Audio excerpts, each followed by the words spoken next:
الحمد لله رب العالمين والصلاة والسلام على سيد الأنبياء والمرسلين أما بعد فأعوذ بالله من الشيطان الرجيم بسم الله الرحمن الرحيم إن تمسسكم حسنة تسؤهم وإن تصبكم سيئة يفرحوا بها وإن تصبروا وتتقوا لا يضركم كيدهم شيئا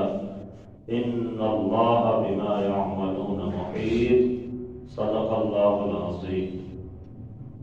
احبابی کی وقت آج ہمیں سورہ آل عمران کی آیت نمبر 120 پڑھنے کی سعادت حاصل ہو رہی ہے۔ اس آیت بینہ میں خالق ارض و سماوات نے جو کافروں کا مسلمانوں کے متعلق خیالات اور ان کے جو طریقہ کار ہیں ان کا تھوڑا سا اظہار فرمایا ہے کہ یہ کافر یہود و نصارہ یہ ایسی قوم ہیں کہ اگر مسلمانوں کو کسی بھی طرح کا کوئی فائدہ حاصل ہوتا ہے، انہیں کوئی خوشی نصیب ہوتی ہے، کسی جگہ میں جہاد میں انہیں فتح حاصل ہوتی ہے، یا آپس میں مسلمان جو باہمی الفت اور محبت کا اظہار کرتے ہیں، تو کافروں کو یہ بات بہت بری لگتی ہے۔ وہ اس سے بہت اڑتے ہیں، جلتے ہیں کہ یہ مسلمانوں کو فائدہ کیوں حاصل ہو رہا ہے۔ اور اس کا برعکس اگر مسلمانوں کو کوئی تکلیف پہنچ جائے، کسی جہاد میں مسلمانوں کو شکست ہو جائے، مسلمانوں کی آپس میں کسی وجہ سے کوئی جبکلش ہو جائے، تو یہ ایسی چیزوں سے بہت خوش ہوتے تھے، خوشی کا اظہار کرتے تھے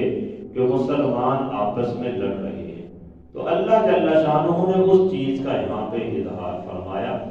ارشاد فرمایا ان تمسسکم حسنۃ تسؤہم، اگر تمہیں کوئی اچھائی حاصل ہو تو ان کو بری لگتی ہے۔ حسنۃ سے مراد اچھائی، اور اس سے مراد مفسرین کرام نے یہ بیان کیا کہ دنیا کے اندر کوئی بھی ایسی چیز جس سے مسلمانوں کو مالی منفعت حاصل ہوتی ہو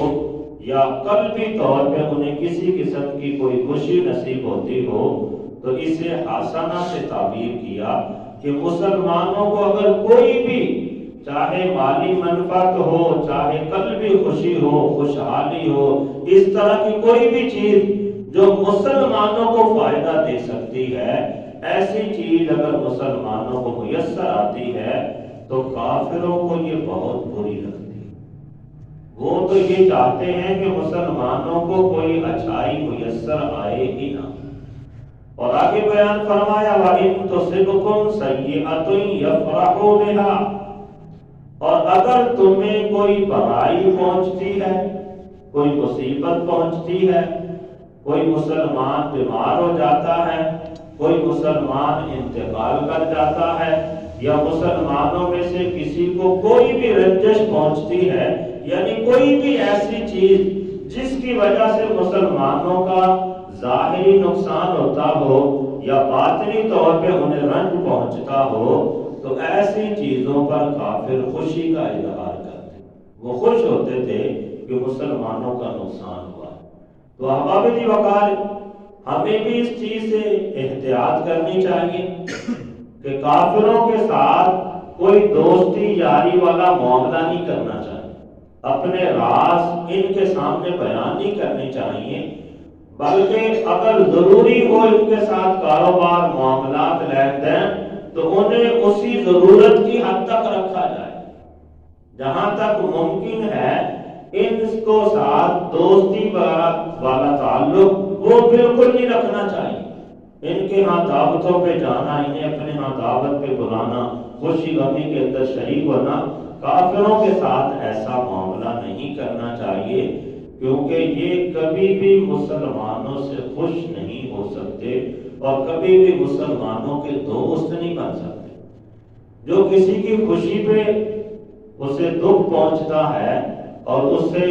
کے نقصان پہ جو خوش ہوتا ہے، یقیناً وہ وہ دوست تو نہیں ہے، وہ تو دشمن ہے، اور دشمن کے ہاں ہی ایسا ہوتا ہے کہ جب اس کے دشمن کو کوئی تکلیف پہنچتے تو خوشیاں مناتے۔ تو احباب جی وقار اللہ جل شانہ نے اسی وجہ سے مسلمانوں کو حکم دیا کہ اے ایمان والو یا ایھا الذین آمنوا لا تتخذوا اليہود والنصارى اولیاء، کہ اے ایمان والو تم یہود و نصارہ کو اپنے دوست نہ بناؤ۔ یہ ظاہراً تم سے دوستی والا اظہار کریں گے صحیح، لیکن حقیقتاً یہ تم سے دوستی نہیں کریں گے، بلکہ جب بھی تمہیں کوئی فائدہ پہنچے گا تو یہ انہیں تکلیف دے گا، اور جب تمہیں کوئی نقصان پہنچے گا تو یہ اس پر خوشی کا اظہار کرے۔ پھر آگے ارشاد فرمایا وَإِن تَصْبِرُوا وَتَتَّقُوا لَا يَضُرُّكُمْ كَيْدُهُمْ شَيْئًا، اور اگر تم صبر کرو اور اللہ سے ڈرتے رہو، لا يَضُرُّكُمْ كَيْدُهُمْ شَيْئًا، تو ان کا مکر و فریب تمہیں کوئی نقصان نہیں پہنچا سکے۔ ان اللہ بما یعملون محیط، بے شک اللہ تعالی ان کے تمام کاموں کا احاطہ کیے ہوئے ہے۔ تو احباب جی وقار یہاں پہ دو چیزیں بیان کی، ایک تو یہ کہ بندہ صبر و تحمل کا مظاہرہ کرے اور اللہ سے ڈرتا رہے، اور دوسرا یہ کہ جب بندہ اس طرح کا معاملہ کرے گا، صبر و تحمل کا مظاہرہ کرے، اللہ سے ڈرتا رہے، تو اس کا فائدے کے طور پر دوسری چیز کا اظہار یہ ہوگا کہ کافروں کا مکر و فریب مسلمانوں کو کوئی نقصان نہیں پہنچا سکے۔ تو احباب جی وقار قیدہم کے معنی کے بارے میں مفسرین کرام نے بیان کیا کہ قید کا معنی یہ ہے کہ ایک انسان کا دوسرے انسان کو نقصان پہنچانے کے لیے کوئی خفیہ تدبیر کرنا، کوئی خفیہ طریقہ اختیار کرنا۔ تو یہ کافر تو ہمیشہ ہی مسلمانوں کے خلاف خفیہ تدبیریں کرتے رہتے ہیں، مکر و فریب کرتے رہتے ہیں، تو ہمیں ان کے مکر و فریب سے بچنے کی کوشش بھی کرنی چاہیے، اور سب سے بڑھ کر یہ ہے کہ ہم صبر و تحمل کا دامن تھامے رکھیں، کیونکہ جب بھی بندہ ایمان کی دولت کو قبول کرتا ہے، اچھے اعمال کرتا ہے، دین کی تبلیغ والے کام کرتا ہے، اللہ کو اور اس کے حبیب کو راضی کرنے والے کام کرتا ہے، تو ایسی صورت میں جو شیطانی قوتیں ہیں وہ اسے تکلیف پہنچانے کی کوشش کرتی ہیں، انہیں تکلیف کے اندر مبتلا کرتی ہیں، اس کا نقصان کرنے کی کوشش کرتی ہیں۔ تو ایسی صورت میں بندے کو حکم دیا گیا کہ اے بندے مومن، تو نے ایک تو صبر کا دامن نہیں چھوڑنا، اور دوسرا ہمیشہ اللہ کی ذات سے ڈرتے رہنا،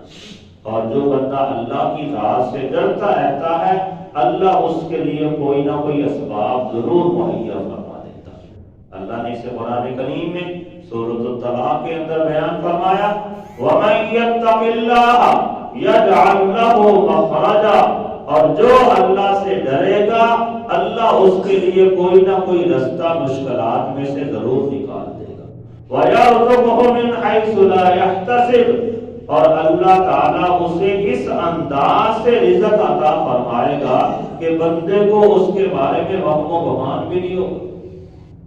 بندے کو خیال بھی نہیں ہوگا کہ یہاں سے بھی مجھے رزق مل سکتا ہے، اللہ اسے وہاں سے بھی رزق عطا فرمائے گا۔ وَمَن يَتَوَكَّلْ عَلَى اللَّهِ فَهُوَ حَسْبُهُ، اور جو بندہ اللہ کی ذات پہ بھروسہ کرے گا تو اللہ اس بندے کے لیے کافی ہو جائے گا۔ تو احباب جی وقار ہمیں چاہیے کہ ہم اللہ سے ڈرتے رہیں، جب اللہ کا خوف ہمارے دلوں میں ہوگا تو پھر اللہ ہر مشکل میں ہمارے لیے کوئی نہ کوئی آسانی پیدا فرما دے گا، ہر مشکل سے نکلنے کا ہمارے لیے رستہ پیدا فرما دے گا۔ اور عام طور پہ لوگوں کو رزق کے معاملات کی وجہ سے پریشانی ہوتی ہے، تو جس کے دل میں اللہ کا خوف ہوگا، اللہ نے وعدہ ارشاد فرمایا کہ وَيَرْزُقْهُ مِنْ حَيْثُ لَا يَحْتَسِبُ، اللہ اسے اس انداز سے رزق عطا فرمائے گا یا ایسی جگہ سے رزق عطا فرمائے گا کہ جہاں سے بندے کو وہم و گمان بھی نہیں ہوگا، اور پھر ہر وقت بندے کو اللہ کی ذات پہ بھروسہ کرنا۔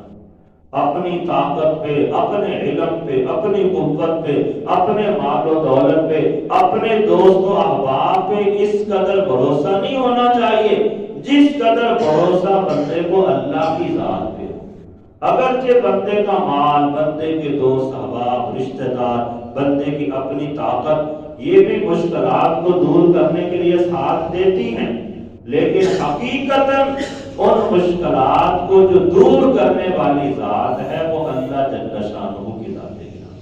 اور بندے کے لیے رزق حلال کے اسباب پیدا کرنے والی جو ذات ہے وہ خالق و مالک کی ذات ہے۔ اس لیے فرمایا وَمَن يَتَوَکَّلْ عَلَى اللَّهِ فَهُوَ حَسْبُهُ، جو بندہ اللہ کی ذات پہ بھروسہ کرے گا تو اللہ تعالیٰ اس بندے کے لیے کافی ہو جائے گا۔ تو احباب وقار بارگاہ،